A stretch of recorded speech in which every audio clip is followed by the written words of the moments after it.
Good morning, students. In previous video, we were discussing about the summer of the beautiful white horse, class 11 chapter. In this video, we will continue the chapter. So let's start.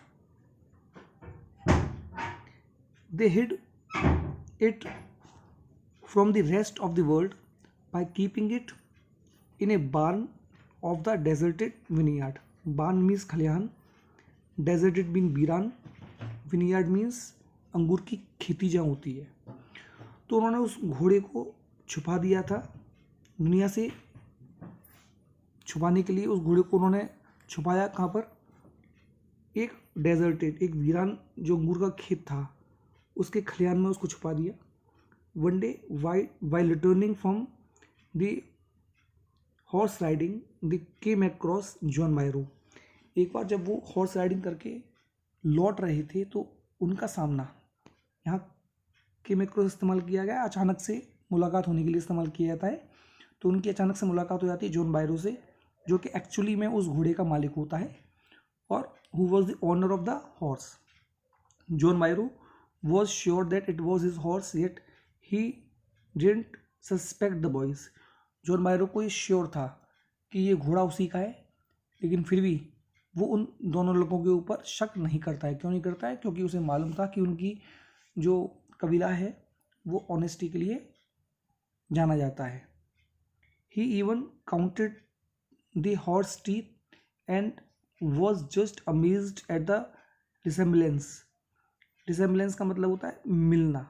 उसने उस घोड़े के दांतों को गिना और वो आश्चर्यचकित था, अमेज्ड, आश्चर्यचकित था कि जो वो घोड़ा है उसके घोड़े से मिल रहा था। And said I would swear it is my horse if I didn't know your parents.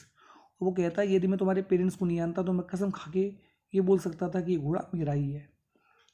This moving experience led the boys towards John's vineyard. और इस घटना के बाद में वो दोनों बहुत शर्मिंदा होते हैं और फिर वो जॉन वायरो के विनियार्ड में जाते हैं। अगली सुबह they left the horse in the barn, और वो उसके खलिहान में उस घोड़े को छोड़ देते हैं।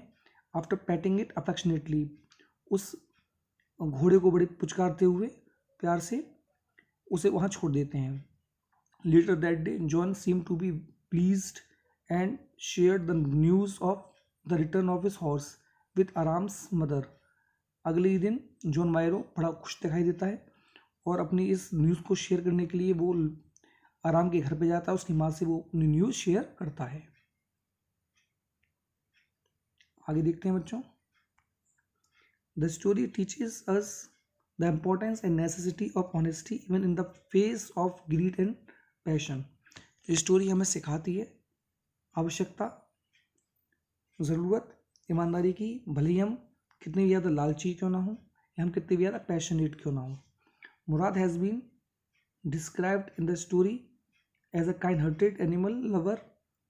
ही has a way with animals. Mourad को दिखाया गया है इस स्टोरी के अंदर एक काइंड हार्टेड, दयालु एनिमल लवर के तौर पे, और उसका एक तरीका होता है एनिमल से डील करने का।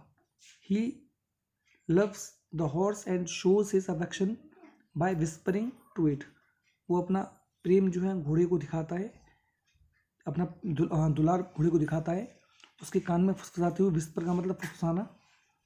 ही is able to tame the horse. उसमें क्वालिटी होती है, टेम का मतलब होता है काबू में करना। उसमें क्वालिटी है कि वो घोड़े को काबू कर सकता है बड़े प्यार से, quite easy, and ride it well, और अच्छे से इसे राइड कर सकता है। At another point he is shown trying to mend the broken wings of a bird and talking softly to it.